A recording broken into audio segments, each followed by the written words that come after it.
Pemirsa, saat ini tim Jelajah Desa Nusantara, Jelajah Media Nusantara berada di Desa Argomulyo, Kecamatan Cangkringan dalam rangka simulasi tanggap bencana erupsi Merapi Desa Argomulyo pada tanggal 16 Maret 2014. Acara ini diinisiasi oleh PKPU dalam rangka pencanangan Kampung Tangguh Bencana. Luar biasa karena suasananya di sini mereka mengadakan simulasi, para dukuh diajak berkumpul, kemudian mereka diberikan pengarahan, diposisikan seolah-olah Merapi statusnya sudah mulai naik dan mereka diwajibkan untuk segera memberikan pengarahan kepada warganya untuk melakukan evakuasi. Seperti yang pemirsa saksikan saat ini, mereka sedang membuat tenda buatan dan untuk menyiapkan segala sesuatunya. Banyak sekali yang hadir di sini pemirsa, termasuk dari Kementerian Sosial Republik Indonesia juga hadir. Ada juga dari PKPU sendiri tentunya, dan Radio Amatir Antar Penduduk Indonesia Kabupaten Sleman juga hadir, dan beberapa pihak yang ada. Dan kalau kita saksikan pemirsa, ini memang satu hal yang luar biasa karena semuanya terintegrasi sehingga masyarakat sadar bahwa ini merupakan satu hal yang harus dikoordinir demi menyelamatkan lebih banyak nyawa. Ikuti terus perjalanan kami Jelajah Desa Nusantara di Desa Argomulyo, Cangkringan.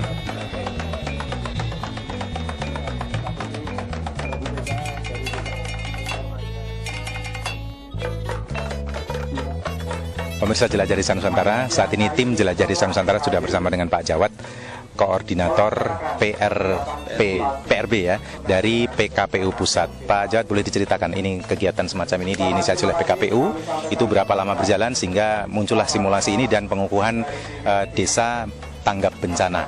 Oke. Jadi untuk program Kampung Tangguh ini di Desa Argomulyo sudah berjalan sekitar mulai bulan September dan kita merencanakan akan berlangsung selama 6 bulan. Salah satu kegiatan yang dilaksanakan adalah simulasi penanggulangan bencana Gunung Merapi. Jadi diharapkan ini rangkaian dari berbagai kegiatan yang telah kita laksanakan sebelumnya, pelatihan-pelatihan kepada masyarakat, kemudian bagaimana mereka mengenal kebencanaan di daerahnya, dan ini salah satu upaya kita bersama masyarakat untuk mencoba apa yang telah kita lakukan, apa yang telah kita latihkan itu bisa dilaksanakan, bisa diimplementasikan ketika terjadi bencana. Salah satunya dengan kegiatan simulasi.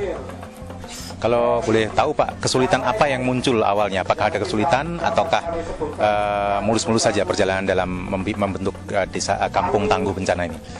Jadi dalam perjalanannya, karena kita bersama masyarakat dengan berbagai karakter, dengan berbagai sifat, di lapangan pasti ditemui berbagai kendala. Tapi dengan kerjasama dari berbagai pihak, kita harapkan bahwa dengan adanya simulasi ini semua menjadi lebih sadar bahwa dengan bekerja sama, dengan saling menolong, itu insya Allah kebencanaan atau ancaman yang terjadi itu bisa diminimalisir. Untuk proses sendiri Pak, apakah hanya ada di desa sini? Karena saya dengar kan ini merupakan Kampung Tangguh Bencana yang pertama di Indonesia, betul Pak ya? Kalau PKPU sendiri kita pernah melaksanakan juga di daerah lain, di Bengkulu, di Padang, kemudian di Aceh itu kita di Sekolah Siaga Bencana, dan salah satunya di Jogja ini. Sedangkan untuk kedepannya PKPU merencanakan juga akan melaksanakan di daerah lain. Kita merencanakan tahun ini sekitar 4 desa lagi yang akan kita bina menjadi sebuah desa yang tangguh bencana. Boleh tahu Pak di daerah mana saja? Saat ini kita mencoba di daerah Padang, di daerah Kelot, kemudian di Sinabung. Kita merencanakan di 3 daerah itu untuk menjadi salah satu daerah binaan kita di PKPU di masa yang akan datang. Nah, kalau misalnya nih masyarakat yang kemudian terinspirasi dengan adanya pencanangan Kampung Tangguh Bencana ini, terus kalau mereka ingin juga mencoba untuk bagaimana membuat sistem ini, bagaimana sekolah bencana yang tadi Pak Jawad tadi katakan itu, apakah boleh mengirimkan wakilnya atau sistemnya bagaimana itu Pak? Jadi kita sebenarnya terbuka dengan berbagai masyarakat yang ingin bergabung dalam kegiatan-kegiatan yang kita laksanakan. Saat ini memang kita fokus lebih ke daerah yang kita bina dulu, karena kita ingin menjadikan daerah yang kita bina itu menjadi lebih baik. Tapi ketika daerah-daerah lain di sekitar itu ingin bergabung dengan kegiatan yang kita laksanakan, kita sangat terbuka. Misalnya di sekitar daerah Argomulyo ada beberapa perwakilan, setelah melihat kegiatan simulasi ini tertarik ingin bergabung, silahkan nanti bisa menghubungi forum desa di Argomulyo. Kemudian apakah dari forum sendiri bisa membantu atau mungkin bisa dengan bantuan dari PKPU, itu bisa kita laksanakan juga. Terakhir Pak, kalau misalnya ada satu desa yang mereka sudah merasa bahwa desa kita juga rawan bencana, terus apa yang mereka mesti lakukan untuk mereka berdaya sendiri juga dalam kesigapan atau mitigasi bencana itu? Jadi yang pasti itu mereka harus paham dulu di mana mereka tinggal, kemudian bagaimana mereka harus mengevakuasi diri ketika terjadi bencana. Yang paling penting adalah mereka mengenal daerahnya dulu, mengenal kerentanannya, mengenal kemampuan mereka seperti apa ketika terjadi bencana. Karena kalau kita lihat kan sebenarnya yang paling mengenal daerahnya kan masyarakat sendiri ya. Kita sebagai orang luar, PKPU sebagai orang luar, kita hanya bertindak sebagai fasilitator. Kita hanya mengarahkan, karena sebenarnya kemampuan mereka sudah ada, mereka sudah tinggal di daerah tersebut bertahun-tahun lamanya, sehingga mereka sebenarnya punya kemampuan.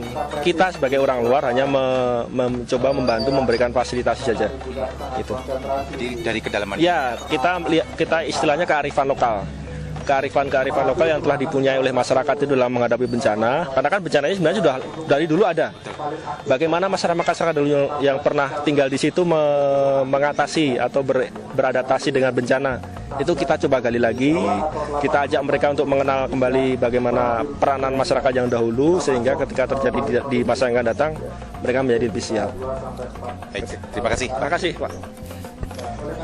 Nah, pemirsa Jelajah Desa Nusantara, nanti kita harus ngobrol juga dengan Kepala BPPD Kabupaten Sleman untuk tahu sejauh mana nanti pemerintah akan mendukung program semacam ini dan bekerja sama dengan pihak seperti PKPU dan lain-lain. Tetap ikuti perjalanan kami di Jelajah Desa Nusantara.